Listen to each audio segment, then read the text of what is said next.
here's what she told me to say, is that we're friends and that she loves the Lord, but I decided I'd say three more things about you. Three just things you need to know. Number one, if you ever have a chance to have a conversation with Commissioner Sue Swanson, you are the only person in the world at that moment she's having a conversation with. She locks in. She has an intensity of conversation. It makes you feel important when you're talking to her. And I thank her for that character that she has, that you're important enough that she wants to know what you have to say, and she listens very well. But the second thing is she is a brave lady who has traveled the world to do whatever the Salvation Army has asked her to do. I've known her for more than 20 years, and I've never heard her complain once about where the Army was sending her to serve. She went bravely and served and has done it well. And the third thing I want to share with you today is she was the first person who reminded me that you can be a Salvation Army officer and you can have a lot of fun. She's got a big personality. She loves the Lord. She loves people, and she has an excitement for life. And my heart was warmed when I read that about your dad singing to you. It was very wonderful. So would you please give a warm welcome to Commissioner Sue Swanson.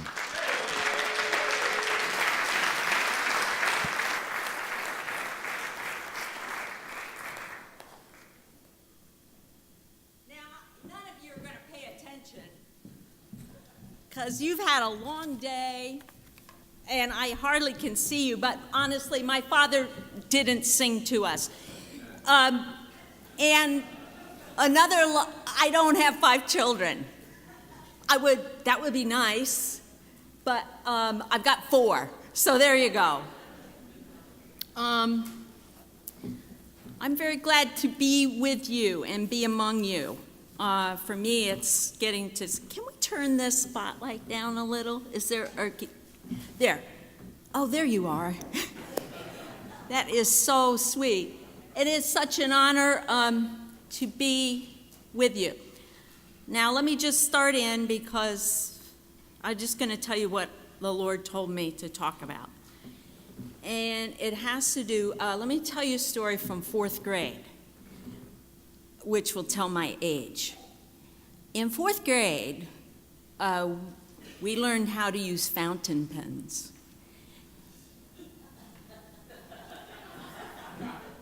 I know I don't look that age, but so our first project was we're going to write a book report, and you're going to use this fountain pen.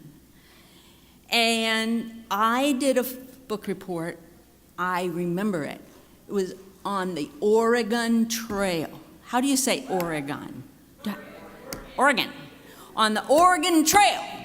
And I didn't do very good with the fountain pen.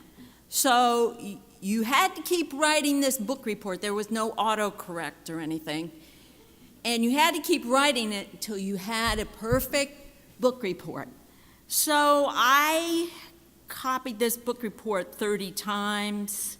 And it got shorter and shorter. The story got shorter and shorter. And all I had to show for it was ink on my hands. And all I remember is I don't want to hear about one more pioneer. If I ever hear about a pioneer again, I'll throw up. I'll just throw up. But that's exactly what I want to talk to you about.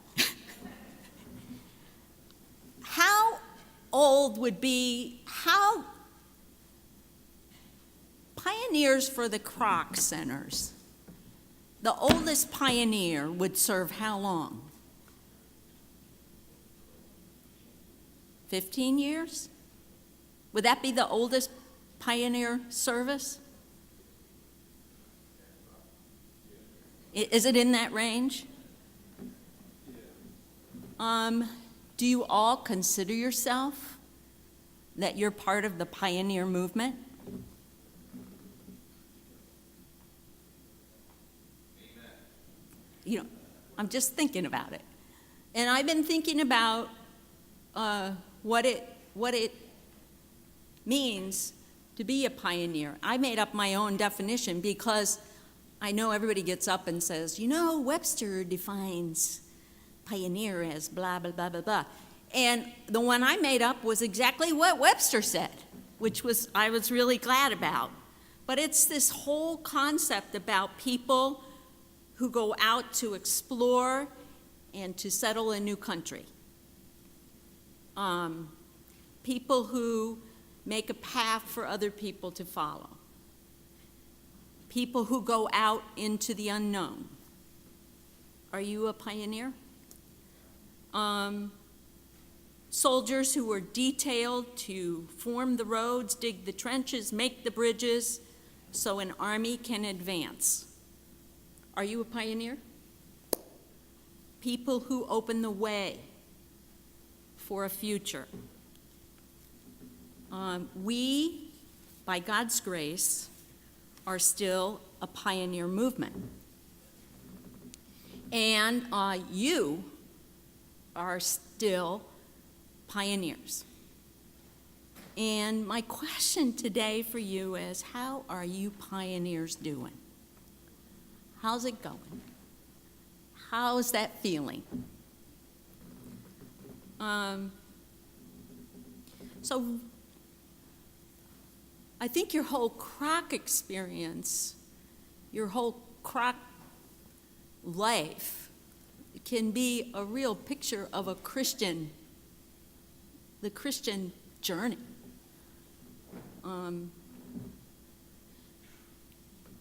In your pioneer experiences, you probably have met some challenges that have been really very real for you. I mean, that's what this whole question time was. We have some of these things that happen to us in the process of being a pioneer. Some of us, we're great pioneers because we got that personality. We love to do new things. We don't want to do the same old, same old, same old. But for others, it can be a real challenge to be, you are pioneers. You are. And I was thinking of some challenges that can come to pioneers. And I just want to share a couple of those with you. And they may resonate with you, or you might just be ready to get on the bus. That's okay. Let me tell you one. As far as pioneering goes, it is, am I willing to conquer the land that God has given me? Am I willing to conquer the land that God has given me? In Joshua 17, we read about the fact that God has spoken specifically to Joshua and says, all right, now, we've come in, we've had our initial assault, but now I want everybody to get their allotment of the land that they've been given. And just give it to them division by division. And tell them, here's your plot of land. Go do it. Go conquer it. And when we get to Joshua 17, here's what he says. The sons of Joseph spoke to Joshua, saying, why have you given me only one lot and one portion for an inheritance, since I'm a numerous people whom the Lord has thus far blessed so much? Joshua said to them, okay, if you are a numerous people, and go up and conquer the land that has been given to you. Go up to the forest and clear a place for yourself there in the land of the Perizzites and the Raphaim, since the hill country of Ephraim, you say, is too narrow for you. The sons of Joseph said, the hill country is not enough for us. And by the way, there are all Canaanites there who live in the valley, and they have chariots of iron. Both of those, they're in Bet-Shean, and they are in the towns all around Jezreel. Joshua spoke to the house of Joseph and to Ephraim and Manasseh, saying, all right, you are a numerous people, and you've got great power. Okay, you're not going to have only one lot, but I'm going to give you the hill country for yourself. And it is a forest, but you can clear it, and you can do it, and you can go out to the edge of your borders. So go for it. And you can drive out the Canaanites, even if they have chariots of iron, even if they are strong. I think we've all been given a land to conquer. And it is all given to us by God. And sometimes we can tell God that's not enough for us. It's an inheritance. It's an inheritance that we are given. But we often can say, it's not enough for us. I don't like the part I've been given. This was a tribe that got the best land right smack dab in the middle of all the tribes of Israel. They got a big old chunk of it. But they come to Joshua and say, we don't like the part we got. And they begin by saying, it takes too much. There are forests all around, and we don't know how. It's not complete. I can't do it. And Joshua says to him, you know what? Yes, there are forests. You have to work. You have to work. Go do it. Okay, this is not the work we bargained for, so they complain more to him. And they say, but you don't understand the people where you've sent us to. There are a bunch of Canaanites, and they are evil people, and they are godless people, and they have chariots of iron. Now, that is not a happy thought to think about those chariots of iron that, they'd have those blades coming out at the bottom of those chariots, and honestly, people would lose their legs, It was frightening. It was scary.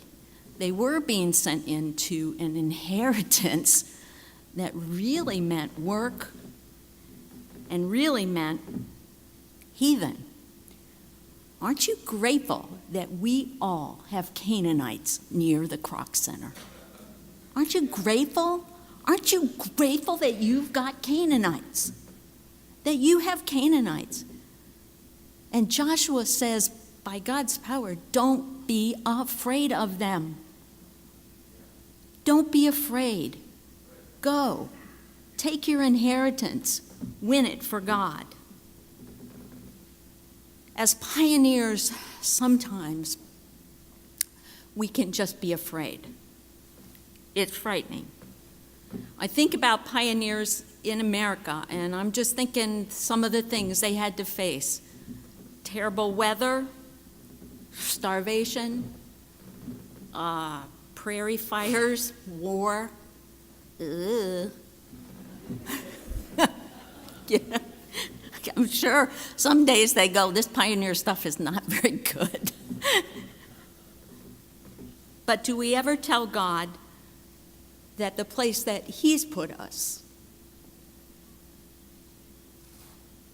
to lead the way to His kingdom, to be light, to be the presence of God, do we ever say, the part you've given me, that's not enough?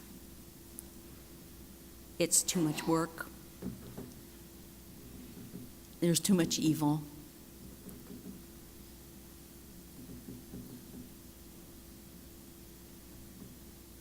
I'm afraid.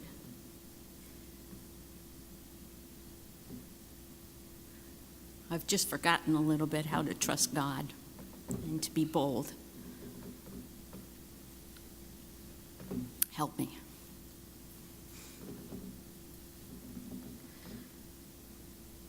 Pioneers get the privilege of building what God directs us to build in the time that God says. In 2 Samuel, we see David, a lot of good has come in his life, and he's definitely had to pioneer quite a lot of things. First of all, you talk about THQ, DHQ, Croc, getting along and cooperating. He's got these tribes of Israel that, they don't always treat each other very well. And talk about just the pioneering effort of working together. If anybody could be a pioneer to get us to work together, that's a great pioneer effort. But he's come home, the ark is there, and he says, it came about when the king lived in his house, and the Lord had given him rest on every side from all his enemies. The king said to Nathan the prophet, "Whew, look at me, I'm dwelling in a house of cedar, but the ark of God dwells in tent curtains." Nathan said to the king, "Go ahead, do anything that's on your mind, king. The Lord is with you." But in that same night, the word of the Lord came to Nathan, saying, "Go and say to my servant David, thus says the Lord, are you the one that's going to build a house for me to dwell in? I haven't dwelt in a house since the day I brought up the sons of Israel from Egypt, even to this day, but I have been moving about in a tent, even in a tabernacle. Wherever I've gone with all the sons of Israel, did I ever speak a word to any one of the tribes of Israel, any one of you people, tribe of Israel, which I commanded to build me a house of cedar? Have I ever said to you, why haven't you built me a house of cedar? This is really the first time Nathan's going back to David to have to deliver to David the word of God. Probably good practice for him, because he's going to have to go back to David several times to help him. Whew, David, I've made it. For now, all the wars are over, and things are settling down. But I'd like to keep this pioneer spirit going, and I'm going to build God a house of cedar. Let's get it all done.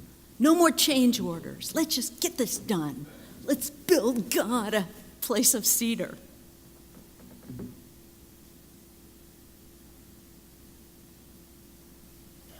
And God says, it's not about the cedar. I never asked you to have the outcome of what you've done be a house of cedar. And he goes back to the beginning to just say, let's just remember what it's about. This is about God saying, I want to live in your presence, always. And I've always wanted to do that. I want to travel with you. I don't want you to have to go down to the house of cedar to meet me. I want to be with you. I don't want you to put me in one place. And you can't. You can't do it. I want to be part of your whole community. I want to be present in the whole community.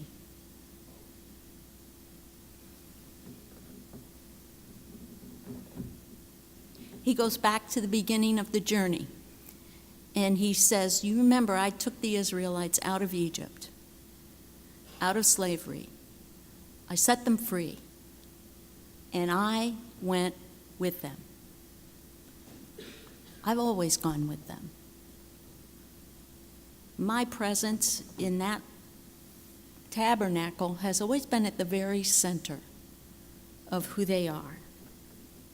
I think it's interesting that Oregon Trail started from independence. Independence.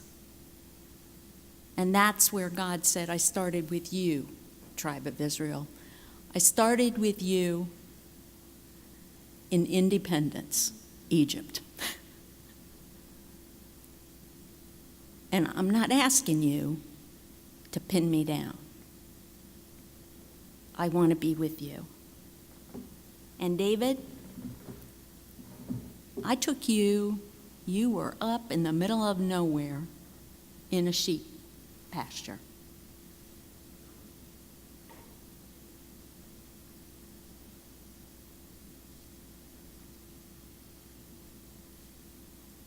What has God brought you from? Where is your independence?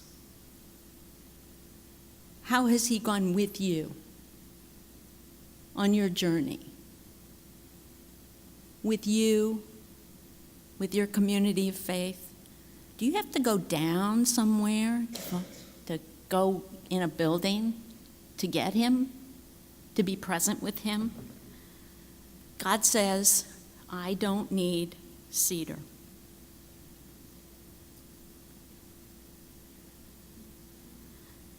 And some of you here understand that. Some of you are cedar sergeants at the Kroc.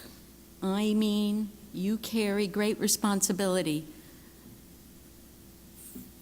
for a lot of cedar.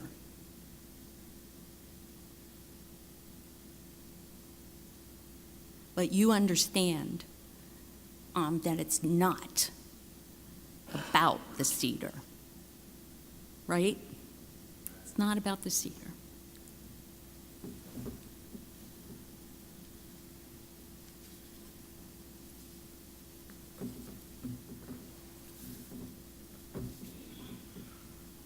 The Bible is just full of pioneer people who have been willing to follow God, obey, build, prepare the way for Jesus to come to the lives of people. Paul talks about it in Romans 15. He says, looking back over what's been accomplished and what I've observed, I must say I'm most pleased in the context of Jesus Christ. I'd even say I'm proud, but only in that context, about Jesus. I have no interest in giving you a chatty account of my adventures.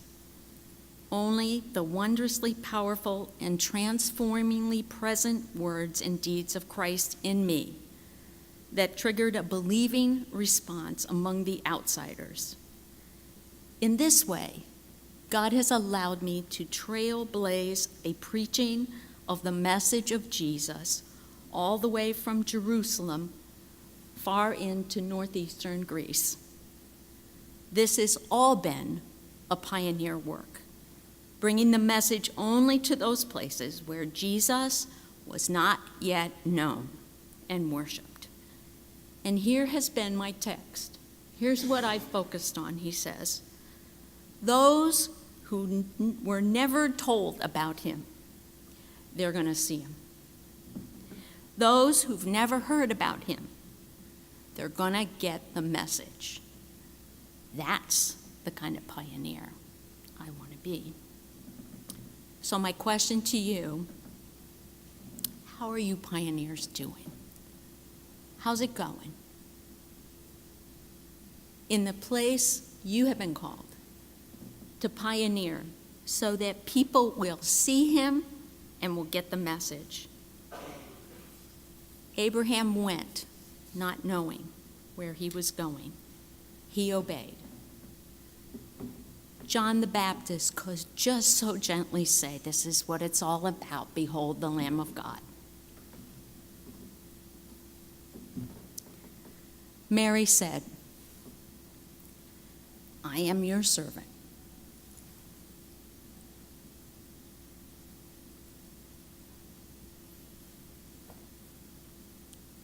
How are you precious, beautiful pioneers doing? What a privilege you have. Don't be afraid. Don't be afraid.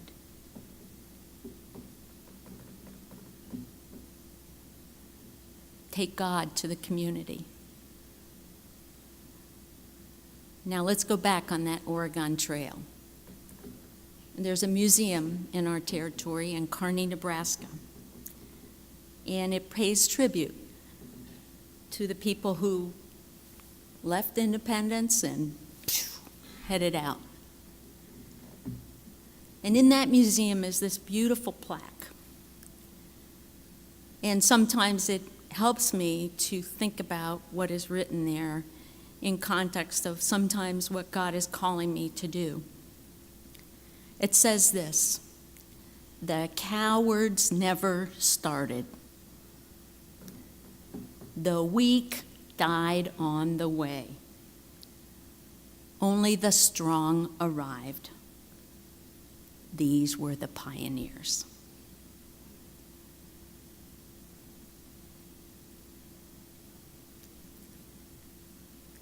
Hebrews 12. Now stay focused on Jesus, who designed and perfected and pioneered our faith.